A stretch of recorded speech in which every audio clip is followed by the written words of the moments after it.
A portas fechadas, 19 elites não eleitas tomam decisões que moldam o destino de bilhões. Ninguém pode detê-los. Todos trabalham para um banco global misterioso. O banco mais poderoso do mundo é o Banco de Compensações Internacionais. Mas não é só poderoso. É a instituição financeira mais secreta do mundo. Alguns dizem que são o cérebro financeiro de um governo mundial. Outros afirmam que não respondem a leis ou nações. O banco é completamente removido de governo, controle político.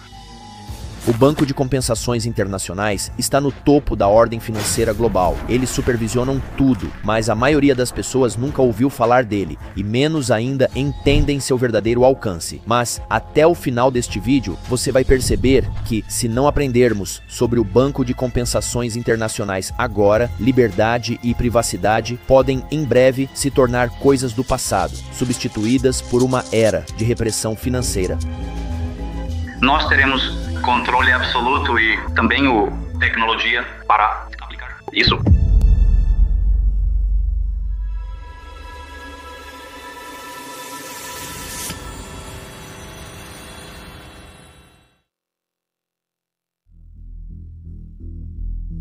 Em maio de 2013, o livro Torre de Basel, de Adam Leiber, é lançado.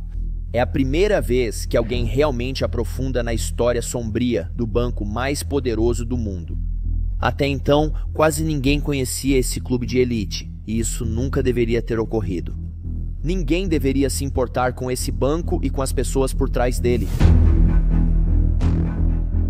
Porque um dos motivos pelos quais esse banco é tão poderoso, em primeiro lugar, é justamente esse véu de segredo ao redor deles.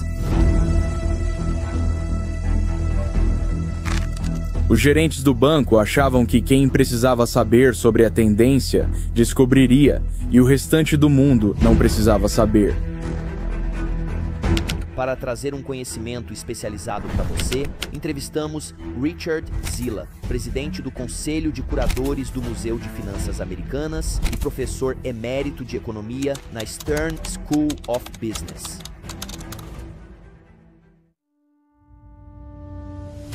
Você provavelmente já ouviu falar do Banco do Japão ou do Banco Central Europeu e com certeza sobre o banco que supostamente controla todos os bancos, o Federal Reserve. O que todos eles têm em comum? Todos eles estão abaixo do Banco de Compensações Internacionais. Então, o Banco de Compensações Internacionais é um banco central dos bancos centrais. Então, os 63 maiores e mais importantes bancos centrais do mundo pertencem ao Banco de Compensações Internacionais. Os principais banqueiros centrais se reúnem lá com frequência. Para entender o poder no mundo, entenda isso. O funcionamento do Banco de Compensações Internacionais e a estrutura do sistema bancário central são muito importantes. Esta é Catherine Fitts, uma ex-funcionária do governo dos Estados Unidos da América e banqueira central, com informações exclusivas sobre como o Banco de Compensações Internacionais funciona e como os banqueiros centrais mantêm o público no escuro sobre o que acontece nos altos escalões do poder. Fui criada e treinada para ser banqueira central. Uma das primeiras coisas que você aprende é nunca explicar claramente o que fará, sempre falando de forma vaga. Existe um mito de que estamos apenas imprimindo dinheiro. Nós não estamos imprimindo dinheiro. Isso é dinheiro de imposto. Que o Fed está gastando? Não vem de impostos, mas é mais como imprimir dinheiro do que tomar emprestado. Você tem imprimido dinheiro. Bem, efetivamente. Mesmo quando confrontados com contradições óbvias, os oficiais evitam as perguntas e ficam dando voltas. O oficial no vídeo é Ben Bernanke, um ex-presidente do Federal Reserve e um modelo de banqueiro central. Até banqueiros centrais cometem deslizes às vezes. Foi a primeira vez que vi um banqueiro central explicando em inglês exatamente o que eles planejavam fazer e por quê, e eu quase caí da cadeira. Vamos falar sobre o plano que a surpreendeu mais tarde, mas aqui está a verdade central. As finanças não se tornaram complicadas por acaso. Quanto mais difícil de seguir, mais poder eles ganham. O Banco de Compensações Internacionais não é exceção. O Banco de Compensações Internacionais foi criado para ser incrivelmente opaco e difícil de entender. Isso é proposital. Mas, à medida que desvendamos como essa máquina funciona neste vídeo, por enquanto, você só precisa entender duas coisas.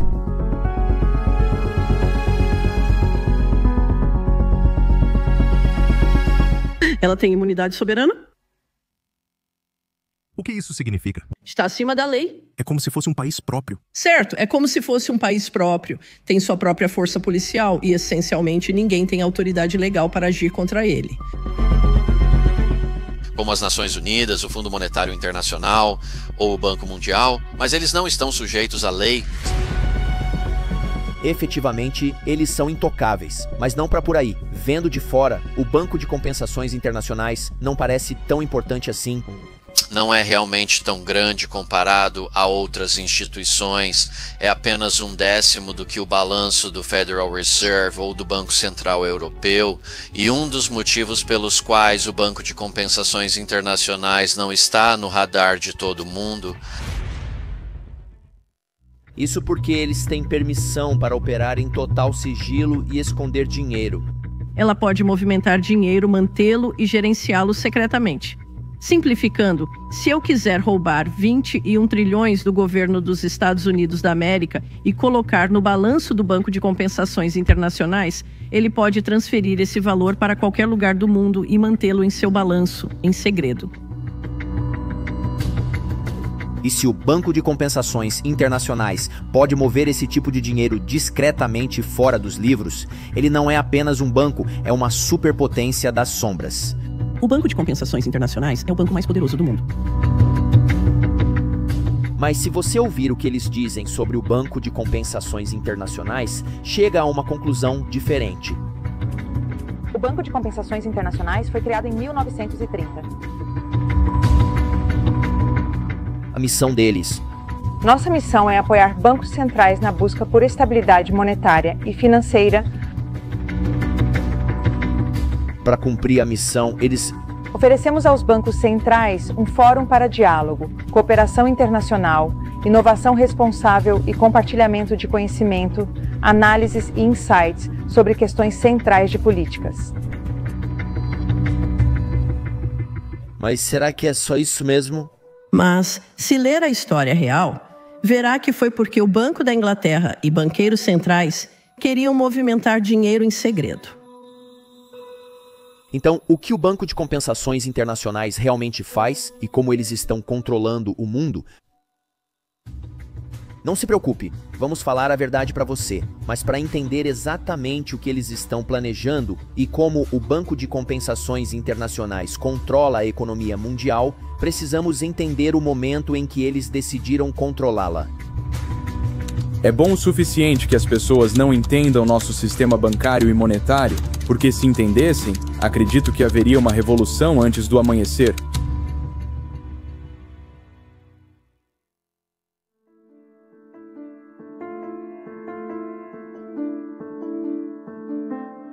Nossa história sobre o Banco de Compensações Internacionais começa em 1930 e desde o início já começa com uma grande controvérsia, porque desde o primeiro dia surgem perguntas sobre por que esse banco sequer existe e houve várias ocasiões em que ele poderia ou deveria ter sido abolido.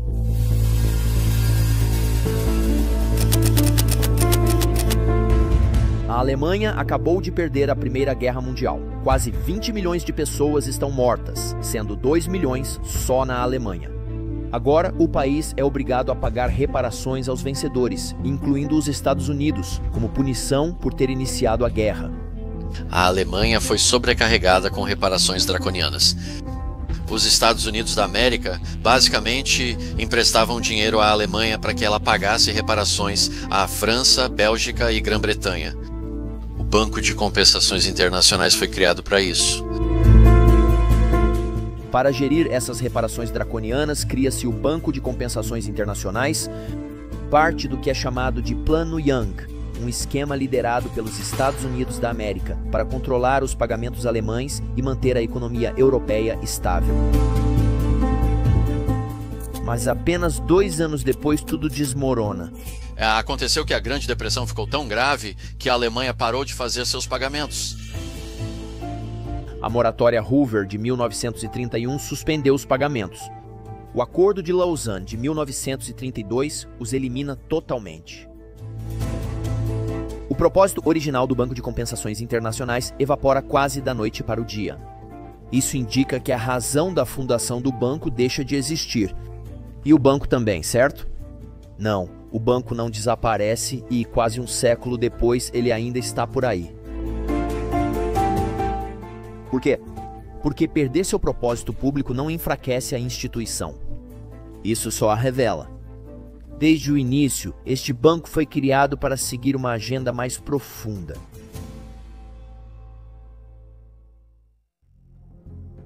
A verdade é que nunca se tratou apenas das reparações alemãs. O Banco de Compensações Internacionais foi criado para ser um clube privado e exclusivo de banqueiros centrais, um lugar onde os atores financeiros mais poderosos do mundo podem se reunir, longe dos olhos do público. Foi porque o Banco da Inglaterra e os banqueiros centrais queriam uma entidade que tivesse imunidade soberana. Eles queriam poder movimentar dinheiro secretamente. E ninguém defende essa visão com mais afinco do que Montagu Norman, chefe do Banco da Inglaterra. Para seus críticos, ele é um imperador do dinheiro não eleito, um perigo para a democracia. Acho que tem a ver com essa suspeita de que os banqueiros centrais estão se reunindo e controlam a economia mundial sem sabermos o que fazem. Para seus aliados, ele é um estrategista genial, obcecado em proteger os banqueiros centrais da supervisão democrática. Mesmo Norman sabe que para erguer uma fortaleza tão forte, um só governante não basta. Ele precisa de uma aliança, uma liga de banqueiros e financistas forte o bastante para se impor às nações. Quem constrói esse clube? Os arquitetos incluem Owen D. Young, principais afiliados do John Pierpont Morgan, Gates Maghera e Hjalmar Schacht, elites financeiras americanas e europeias unidas por uma visão: poder bancário global além das fronteiras. Em seu livro Tragédia e Esperança, o historiador americano Carroll Quigley descreve exatamente o que eles estavam construindo. Os poderes do capitalismo financeiro tinham outro objetivo de longo alcance, nada menos do que criar um sistema mundial de controle financeiro em mãos privadas, capaz de dominar o sistema político de cada país e a economia do mundo como um todo. Um sistema mundial controlado não por governos, mas por elites bancárias privadas. E ele vai ainda mais fundo. Esse sistema seria controlado de forma feudalista pelos bancos centrais do mundo, agindo em conjunto por meio de acordos secretos feitos em reuniões e conferências frequentes. O ápice do sistema seria o Banco de Compensações Internacionais, em Basel, Suíça, um banco privado pertencente e controlado pelos bancos centrais do mundo, que por sua vez eram corporações privadas. Expõe rapidamente como o Banco de Compensações Internacionais está no topo de um sistema financeiro moderno desde o seu início. O Banco de Compensações Internacionais possui personalidade jurídica internacional e extensos privilégios e imunidades. Seus ativos são explicitamente declarados como estando legalmente fora do alcance de qualquer governo ou jurisdição. Essa imunidade fundamental foi solidificada pela Convenção de 1930 com a Suíça. Em outras palavras, o banco é intocável. Mas enquanto os fundadores do Banco de Compensações Internacionais lançam as bases para controlar o mundo, outro homem surge, determinado a conquistá-lo pela força. E em breve, o Banco de Compensações Internacionais provará o quanto seu status intocável é realmente útil.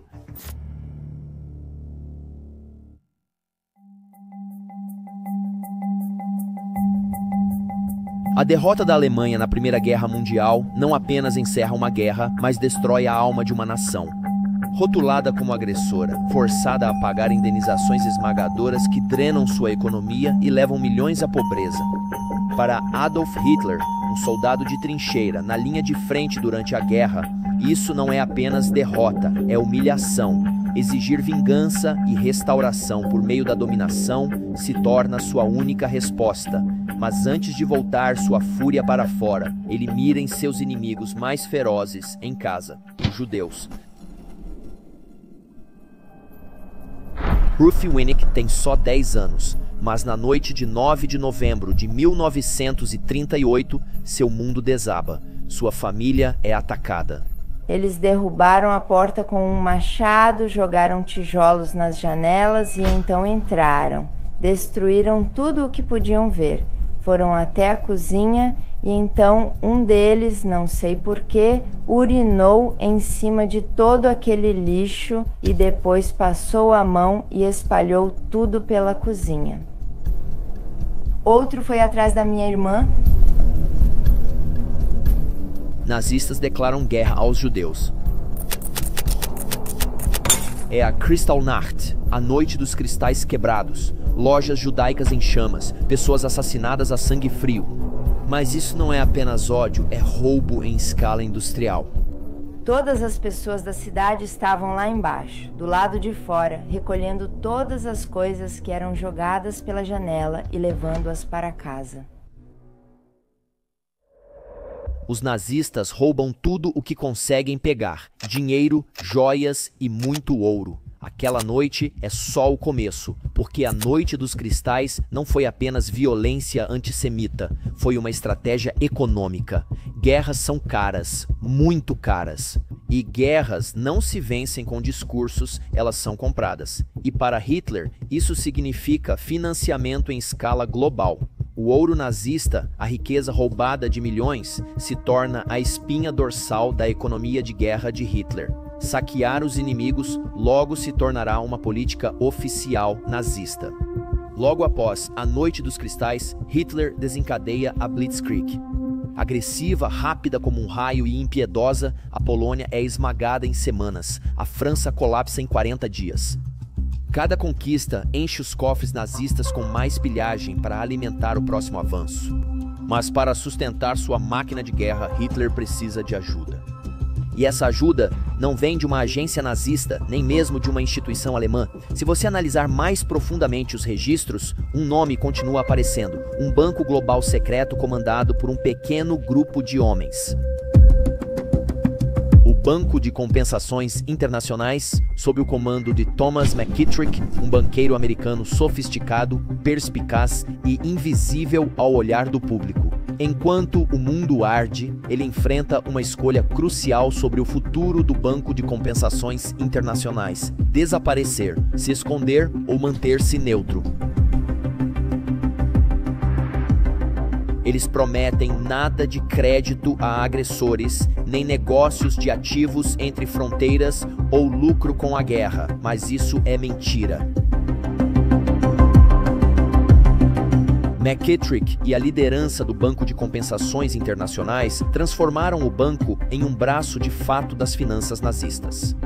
Isso não é exagero, porque até mesmo o vice-presidente do Banco Central nazista, o Reichsbank, Emil Pohl, chama o Banco de Compensações Internacionais de sua única filial estrangeira. O Banco de Compensações Internacionais deveria ter sido fechado no início dos anos 30, após o colapso do programa de reparações alemão. Em vez disso, financiou o Holocausto e a máquina de guerra nazista. E não se engane, isso não é apenas passividade ou preguiça burocrática. Isso resulta de decisões políticas deliberadas. Março de 1939, nazistas invadem a Tchecoslováquia. Em poucas semanas, dezenas de milhares são presos ou mortos. Como sempre, conquistas trazem pilhagem. Nazistas confiscam o ouro tcheco e o Banco de Compensações Internacionais. O Banco de Compensações Internacionais sanciona o ato mais notório e ultrajante desta geração: o estupro da Tchecoslováquia. Eles ajudaram a transferir 23,1 toneladas de ouro tcheco com a assistência do Banco da Inglaterra. Ao se aterem aos procedimentos formais, em vez de questionar de onde veio o ouro, eles efetivamente legitimaram um grande roubo em escala continental. Isso não é um caso isolado. Muitos exemplos semelhantes se seguiram. Em 1943, 82% da renda do Banco de Compensações Internacionais vinha do ouro nazista. Parte veio de alianças de casamento derretidas, outra foi retirada das bocas de vítimas de campos de concentração. O banco aceitou ouro saqueado pelos nazistas até os últimos dias da guerra, mesmo após países neutros como a Suécia terem parado de aceitar. O Banco de Compensações Internacionais efetivamente transforma ouro de sangue em ferramentas de guerra, mas seu papel vai ainda mais fundo.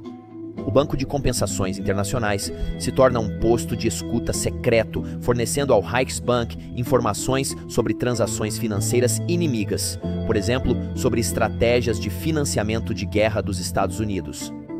McKittrick repassa repetidamente essas informações aos líderes do Reichsbank, especialmente Emil Pool, vice-presidente do Reichsbank e membro do Conselho do Banco de Compensações Internacionais, a quem ele chama de amigo. Assim como em 2022, quando os governos ocidentais correram para congelar os ativos russos após a invasão da Ucrânia, os aliados, nos anos 1940, tentaram sufocar o financiamento nazista. Mas o Banco de Compensações Internacionais impede que isso aconteça. Quando os aliados começam a congelar os ativos nazistas, o Reichsbank usa o Banco de Compensações Internacionais para retirar fundos dos mercados neutros antes que os bloqueios entrem em vigor. Esses fundos resgatados são então negociados de volta com o Banco de Compensações Internacionais. Enquanto o mundo tenta bloquear o dinheiro nazista, o Banco de Compensações Internacionais o mantém líquido e invisível. Mas nem mesmo essa parceria lucrativa pode impedir o que está por vir. O Reich nazista está ruindo. A confiança na vitória no campo de batalha está caindo. Enquanto a Alemanha está à beira da derrota e o mundo anseia por paz, o futuro do Banco de Compensações Internacionais está por um fio. Ele tem sangue no balanço patrimonial. Apesar de não se saber ao certo seu envolvimento, algo é claro. Este banco tem forte ligação com o regime de Hitler. A instituição enfrenta agora seu maior desafio. Será que eles vão sobreviver? Ou serão responsabilizados?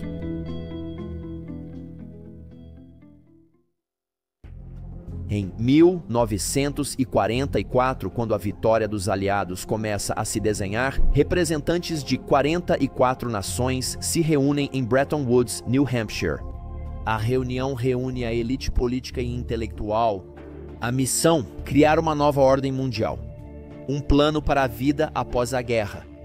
Mas, em meio a todas essas grandes visões, uma instituição está sob acusação: o Banco de Compensações Internacionais. Um americano faz negócios com alemães, enquanto americanos lutam contra eles?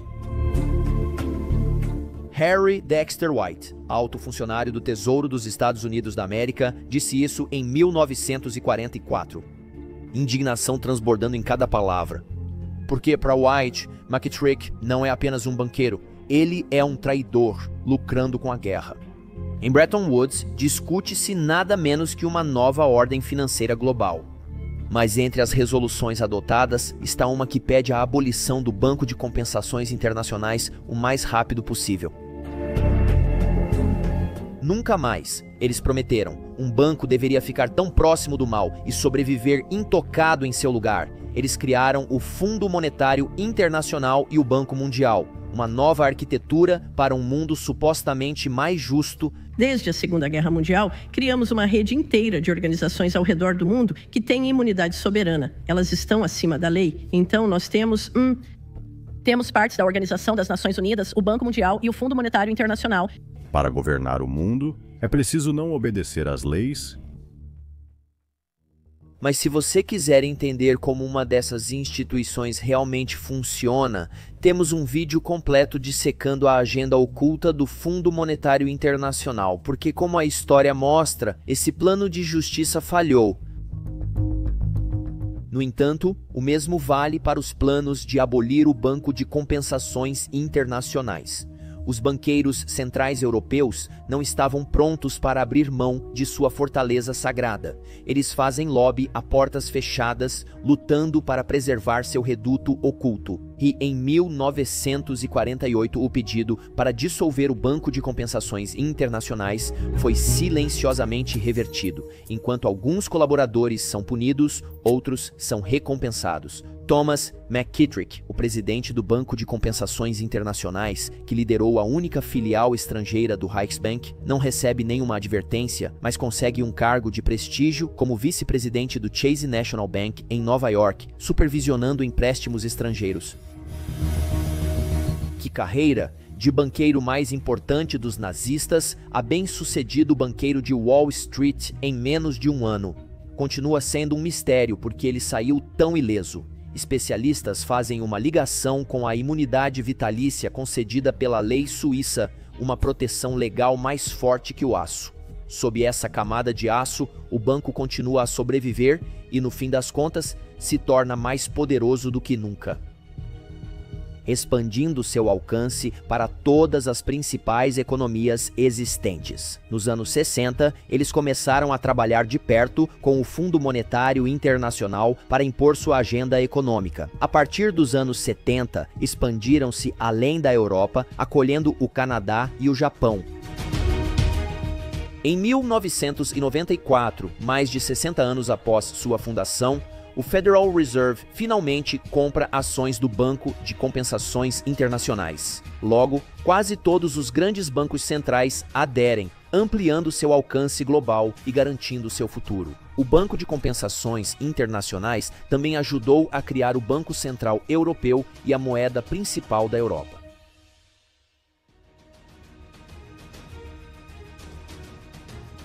Mas nada disso é o que realmente os torna poderosos. Seu verdadeiro poder está escondido, como seus fundadores queriam.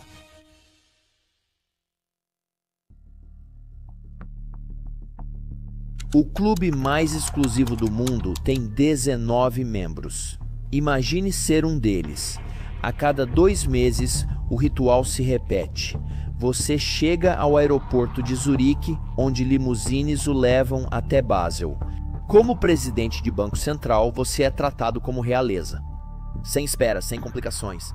É uma transição tranquila para o clube mais exclusivo do mundo, onde o público fica de fora. Você chega ao estacionamento. Em Basileia você tem privilégios especiais. A administração do banco planejou para toda eventualidade, para que a polícia suíça nunca precise ser chamada. Sprinklers de alta tecnologia com vários backups, instalações médicas internas e um abrigo antiaéreo profundo sob a torre. Aconteça o que acontecer lá fora, terrorismo, guerra, colapso, esta fortaleza permanece.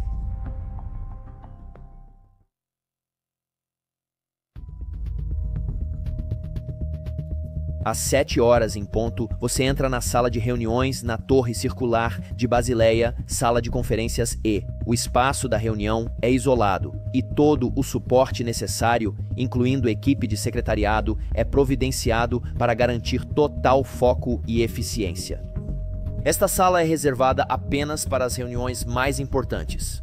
O Comitê Consultivo Econômico, com suas janelas fumê, tem vista para a estação central de trem de Basileia, mas lá dentro é outro mundo. Um mundo onde só 19 vozes contam. Provavelmente a sala mais impactante do mundo, projetada para conversas que movem economias inteiras. As reuniões duram 1 hora. Às vezes, 90 minutos. Cada governador pode trazer um assistente, mas os assistentes raramente falam. No final, somos só nós que falamos. E mesmo aqui, a portas fechadas, as decisões reais não são tomadas. Às 9 da noite, a reunião formal termina. Os assistentes vão embora, mas você pode ficar, porque agora vem o verdadeiro ritual, o jantar. Você e seus colegas governadores se retiram para a sala de jantar do 18º andar. A comida é excelente e o vinho, um dos melhores que a Suíça tem a oferecer, flui livremente. E aqui, além das agendas e formalidades, o mundo é moldado. Eu vejo o Banco de Compensações Internacionais como uma espécie de clube onde os banqueiros centrais se encontram e passam a se conhecer, o que pode ser importante quando, por exemplo, alguém do Federal Reserve conhece o chefe do Banco Central Europeu e conversou com ele há 1 mês ou 2. Eles podem pegar o telefone e não precisam se conhecer pelo telefone. Podem simplesmente dizer: bem, nós já sabíamos que esse problema estava surgindo e agora precisamos agir sobre isso.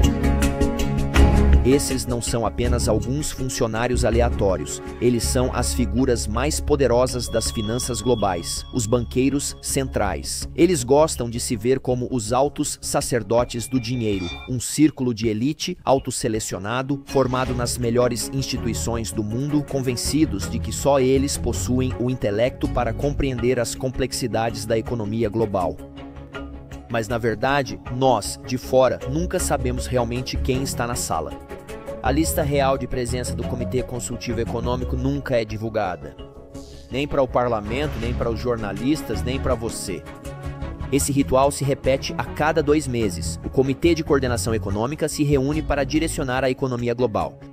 As políticas debatidas influenciam bilhões de pessoas. Após 2 ou 3 horas de conversas privadas, o verdadeiro negócio do fim de semana está concluído.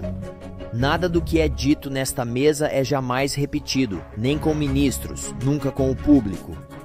Peter Akosbot, ex-governador do Banco Central da Hungria, lembra-se disso claramente. Os principais tópicos de discussão eram a qualidade do vinho e a estupidez dos ministros das finanças. Sem conhecimento sobre vinhos, você não poderia participar da conversa. Pense no que falam sobre pessoas como você. Não que você algum dia fosse descobrir. O Banco de Compensações Internacionais tem o direito de se comunicar em código. Malas diplomáticas não podem ser abertas. Elas gozam das mesmas proteções que uma embaixada. O Banco de Compensações Internacionais é um estado dentro de outro estado. Apesar do dinheiro envolvido, nenhum acordo foi assinado. A palavra de cada funcionário era suficiente e nunca houve decepções. Mas por que tudo isso importa para você? Afinal, banqueiros se reúnem a portas fechadas desde que o dinheiro foi inventado. Então, qual é o problema? Os preços continuam mais altos do que nunca. Bilhões de pessoas perderam o acesso ao cotidiano. E quem muitos culpam por essa crise? Os banqueiros centrais são responsáveis por nos proteger da alta dos preços. Eles têm o poder de influenciar a economia global. Mas esses não são financistas privados arriscando sua própria riqueza. Eles são servidores públicos encarregados de administrar nosso dinheiro, seus salários, seus voos, suas suítes de hotel, suas aposentadorias douradas, tudo pago pelo público. No entanto, nenhum deles jamais foi eleito por você e ainda assim as decisões deles moldam suas economias, suas dívidas, seu emprego, seu futuro. E eles tomam essas decisões em salas nas quais você nunca vai entrar. Quando o fim de semana termina, é hora de deixar Basileia. Eles entram na limusine que os espera, deslizando pela alfândega suíça sem nenhuma preocupação. Mais uma vez, sem perguntas, sem revistas. Eles são intocáveis. No aeroporto de Zurique, outra frota de carros está alinhada. Prontos para levá-los de volta ao seu país, de volta ao seu escritório, de volta ao seu pódio, porque enquanto o mundo nunca saberá o que foi realmente decidido aqui. A próxima coletiva de imprensa deles já está marcada e eles estão prontos para falar. Um aumento temporário em inflação. Temporário. Fatores. Temporário. Fatores. É temporário. Quase como se naquela sala de jantar secreta em Basel a história tivesse sido combinada. A inflação é transitória. Mantenha o público calmo. Acho muito possível que a ideia de que a inflação era transitória tenha sido certamente discutida e pode ter se tornado a narrativa dos banqueiros centrais, mas muito dinheiro foi criado e injetado nessas economias, e isso causou inflação. 1 ano depois. Mas agora sabemos que a inflação não era transitória. Isso parecia estar durando um pouco mais do que os banqueiros centrais esperavam. No mundo das finanças, a inflação se traduz em fortunas massivas. Para famílias comuns, isso gera dificuldades. E enquanto as pessoas ainda lutam para lidar com as consequências e para sobreviver, o Banco de Compensações Internacionais já preparava seu próximo passo, porque o plano deles é muito maior. E agora eles estão vindo atrás do nosso próprio dinheiro. Há pouco tempo, dinheiro era apenas dinheiro. Sem política, sem rastreamento, sem identificação digital. Funcionava sem baterias, Wi-Fi ou vigilância. Para os sem documentos, para os idosos, para as vítimas que fogem de abusos. Dinheiro em espécie era pagamento e proteção.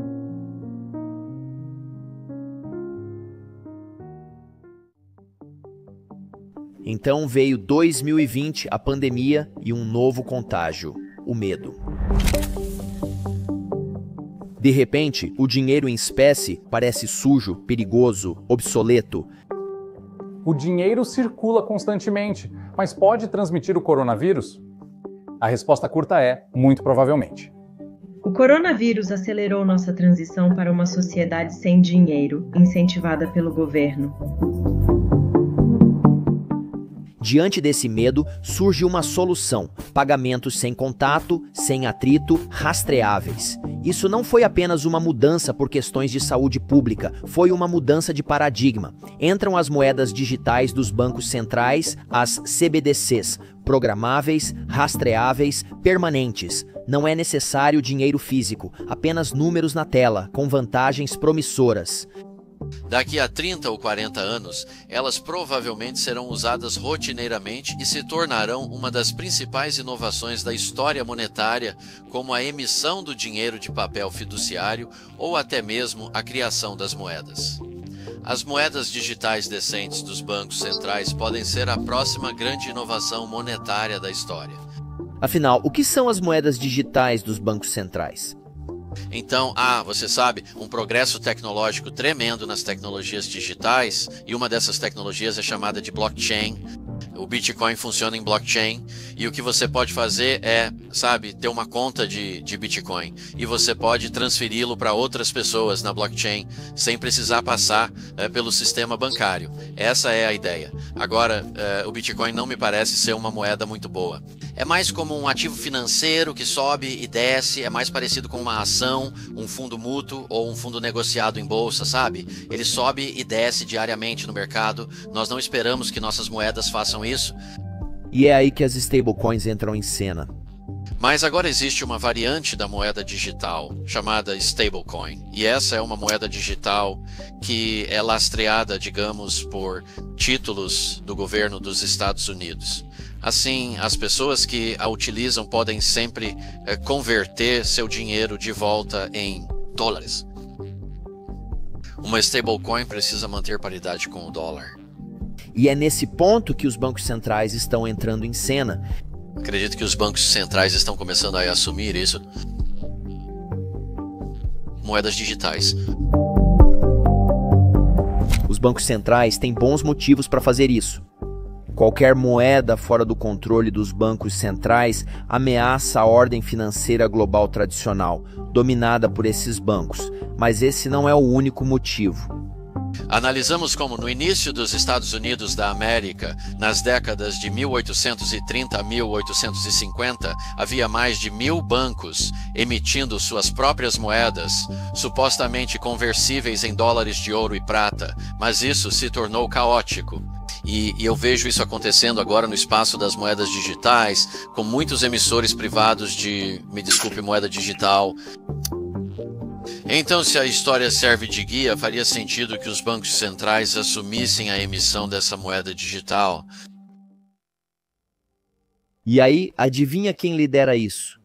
Correto, é o Banco de Compensações Internacionais. A implementação da moeda digital dos bancos centrais globais é supervisionada pelo Banco de Compensações Internacionais, em Basileia, Suíça. O mesmo banco que é rotineiramente chamado de a instituição financeira mais secreta do mundo ou o banco mais poderoso do mundo está moldando o dinheiro na era digital. O Centro de Inovação do Banco de Compensações Internacionais agora conduz vários projetos piloto importantes de moeda digital de Banco Central, onde estão realizando testes sobre como essas moedas digitais poderiam funcionar na prática. Eles dizem que as CBDCs vão bancar os desbancarizados e dar poder aos pobres. A vantagem disso é evitar o sistema bancário. Você pode transferir dinheiro instantaneamente para qualquer lugar do mundo. Se outra pessoa estiver na sua rede digital, rede de moeda, você pode transferir dinheiro para ela instantaneamente, em vez de ter que passar pelos bancos e os bancos cobrarem taxas. Então, a vantagem de uma moeda digital, ela vai economizar dinheiro em comparação ao custo atual de transferências internacionais. Mas olhe mais de perto. Quem está construindo a infraestrutura? Empresas como Mastercard, Visa, consultores do Fundo Monetário Internacional e, claro, o Banco de Compensações Internacionais. Agora, o Banco de Compensações Internacionais está conduzindo um processo para criar um inventário completo de todos os ativos do mundo, ativos digitais, e eles vão tokenizá-los. Usamos smartphones, telecomunicação e vigilância. Tudo isso pode ser muito invasivo e é impressionante. Eu passo tanto tempo da minha vida ouvindo as pessoas dizerem, bem, você sabe, eu posso conviver com um medidor inteligente, não é realmente um grande problema. Ou eu posso conviver com eu gosto do meu smartphone, é realmente conveniente e...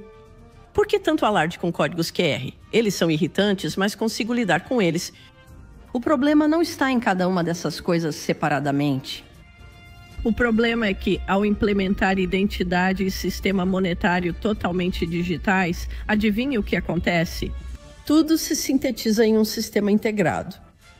E sua casa, seu carro, sua comunidade se tornam um campo de concentração digital. Segundo ela, eles não constroem só liberdade. Eles estão construindo controle. Nós não gostaríamos de um mundo em que o governo vê em tempo real cada transferência de dinheiro que qualquer pessoa faz. Mesmo assim, é exatamente esse mundo que eles criam. Existe um problema político nesse sentido. Quem se beneficia das moedas digitais? Então, conservadores e libertários pensam que, bem, não queremos instituições governamentais. Eles classificariam os bancos centrais como instituições governamentais nesse caso. Não queremos que eles cresçam e tenham um controle maior sobre nossas vidas. Esses tecnocratas alegam independência, mas não são neutros e não são eleitos. Pessoas que são grandes defensoras da democracia afirmam que os bancos centrais são antidemocráticos, porque seus dirigentes não são eleitos pelo povo. Eles controlam taxas de juros, termos de hipotecas, benefícios de desemprego e agora a moeda. Cada crise, como a Grande Depressão, 2008 e a inflação da Covid, deixou os bancos centrais mais poderosos.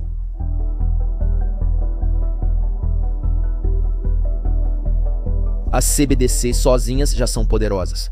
Combinadas com inteligência artificial, elas se tornam preditivas ou até ferramentas de punição. A preocupação, claro, é que isso permite ao Banco Central bisbilhotar sua conta bancária, saber quanto dinheiro você tem e aí talvez questionar como você ganhou o seu dinheiro ou como está gastando.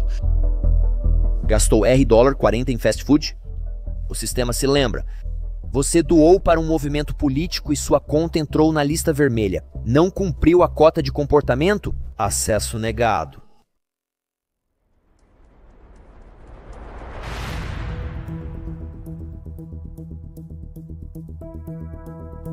Isso não é dinheiro, é uma coleira.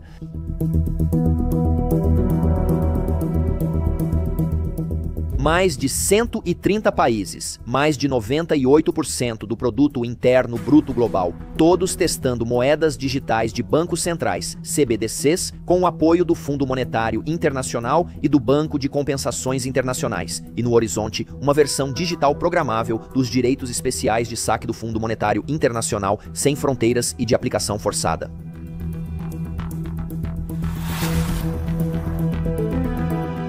Lembra quando sua carteira era seu escudo? Agora, cada toque, cada compra é registrada por estranhos no poder. Bem no fundo do Centro de Inovação do Banco de Compensações Internacionais, eles já escreveram o livro de regras. Nós não sabemos, por exemplo, quem está usando uma nota de 100 hoje. Um ponto-chave com a moeda digital de Banco Central é que o Banco Central terá controle absoluto sobre as regras e regulamentos que determinarão o uso dessa expressão de responsabilidade do Banco Central e, além disso, teremos a tecnologia para impor esse controle absoluto. Eles dizem que o Banco de Compensações Internacionais não controla o seu dinheiro, apenas as pessoas que o fazem. Então, a verdadeira pergunta é: quem eles estão controlando? Clique aqui para saber mais.